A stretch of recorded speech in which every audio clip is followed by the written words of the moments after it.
Hai guys, jumpa lagi di vlog Berani Berinvestasi bersama CGS-CIMB Sekuritas Indonesia. Apa kabar kalian semua? Tetap sehat selalu ya, dan semangat dalam berinvestasi. Nah guys, di vlog kali ini kita tentunya akan membahas mengenai hal-hal yang berhubungan dengan investasi. Tema kali ini kita akan membahas mengenai mengenal siklus bisnis dalam fundamental. Seperti apa lengkap dan detailnya? Stay tune terus di vlog kali ini ya.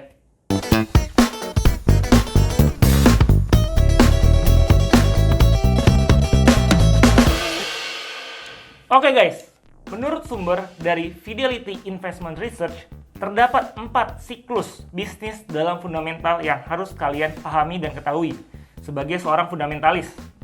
Nah, pertama adalah kondisi ketika early cycle. Kedua, kondisi ketika mid cycle. Ketiga, kondisi ketika terjadi late cycle. Dan keempat adalah kondisi recession cycle. Nah, saya akan jelaskan satu persatu dari cycle tersebut. Pertama, kondisi ketika early cycle. Early cycle di sini adalah ketika kondisi pertumbuhan ekonomi suatu negara mulai kembali positif. Dari sebelumnya terkoreksi bahkan negatif pertumbuhan per kuartalnya. Artinya kondisinya sudah mulai membaik. Nah, kondisi ini terlihat dari pertumbuhan kredit perbankan yang mulai kembali sedikit agresif.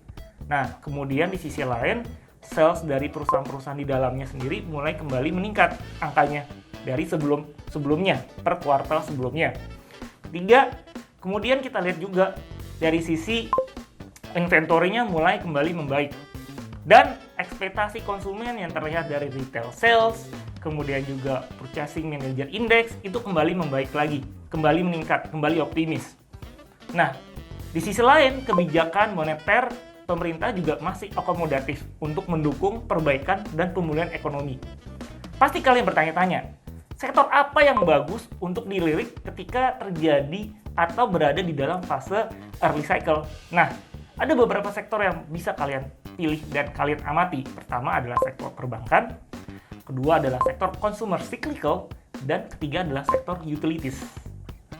Oke, itu di early cycle. Nah, yang kedua adalah mid cycle.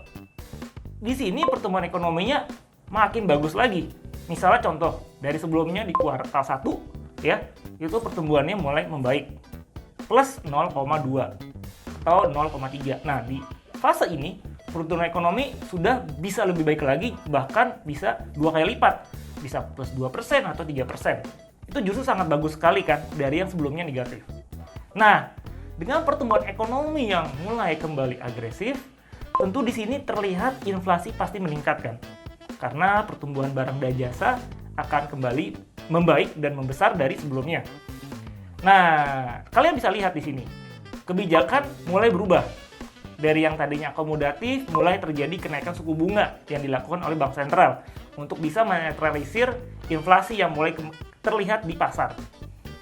Nah, di sisi lain, kredit juga makin menguat. Nah, kredit makin menguat nih dari perbankan. Which is itu sangat positif sekali tentunya ya. Nah, di sisi lain, profit dari perusahaan juga kembali meningkat, terus meningkat.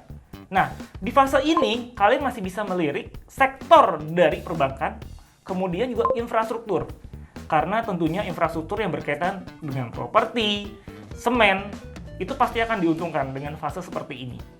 Oke, itu tadi yang fase kedua. Yang ketiga adalah late cycle.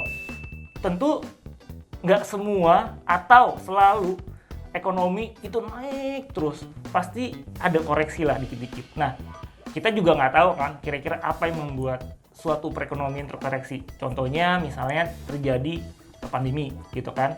Atau terjadi yang namanya koreksi dari nilai tukar. Yang pastinya membuat nanti efek terhadap perekonomian akan semakin memburuk. Nah, dalam kondisi ini, pertumbuhan PDB mulai stagnan nih. Pertumbuhan PDB malah mulai turun, meskipun masih mencatatkan angka yang positif. Mulai terlihat pertumbuhan penjualan perusahaan mulai stagnan juga. Nah, di sisi lain kita lihat pemerintah mulai berancang-ancang untuk kembali merubah kebijakannya, baik fiskal dan pun moneter. Di sisi lain, earning perusahaan juga mulai tertekan di sini. Jadi ini boleh berhati-hati. Perbankan juga mulai mengurangi kredit. Nah, di posisi seperti ini. Sektor apa yang menarik? Salah satunya adalah sektor telco di posisi ini. Nah, yang keempat adalah recession cycle. Pada kondisi ini, terlihat PDB mulai turun dan berada dalam angka yang negatif dalam 2 kuartal berturut-turut. Tentunya ini sangat tidak mengenakan. Intinya jelek lah ya. Nah, kondisi ini juga pasti pernah dialami oleh Indonesia pada krisis tahun 97-98 dan kemarin juga kita sempat mengalaminya ya beberapa waktu lalu. Nah, guys, dalam kondisi ini terlihat bahwa pertumbuhan ekonomi mulai turun ya, perusahaan mencatatkan net loss, kemudian sisi lain kredit mulai turun, dan pemerintah mulai melakukan lagi kebijakan akomodatif dari sisi fiskal dan moneter. Intinya, ini kurang mengenakan, daya beli masyarakat juga turun. Nah, dalam kondisi ini, ada beberapa sektor yang bisa kalian perhatikan. Pertama, sektor dari consumer staples dan juga healthcare. Karena pastinya barang-barang kebutuhan pokok tetap harus dibeli, ya, dimiliki. Makanya sektor-sektor tersebut pasti patut untuk dipantau dan di-watch. Nah, kesimpulannya pasti kalian pengen tahu, kira-kira saya sebagai seorang investor harus masuk di sektor tersebut atau ketika fase apa sih? Nah, tentunya kalau kalian belajar mengenai investasi, beli ketika murah, jual ketika harganya sudah tinggi. Nah, di dalam fase-fase ini kalian harus melihat nih, meskipun agak tricky, kalian bisa memantau ketika pertumbuhan ekonomi mulai berada di dalam fase yang paling bawah atau recession cycle, dan kalian bisa masuk di situ. Tapi ini sangat tricky sekali. Kalau mau aman, kalian bisa masuk ketika baru awal-awal fase dari early cycle, ketika pertumbuhan ekonomi dari minus mulai kembali masuk ke dalam fase positif. Nah, itu kalian bisa masuk di situ. Kalian bisa dapat perusahaan-perusahaan dengan harga saham yang memang cukup terdiskon ya.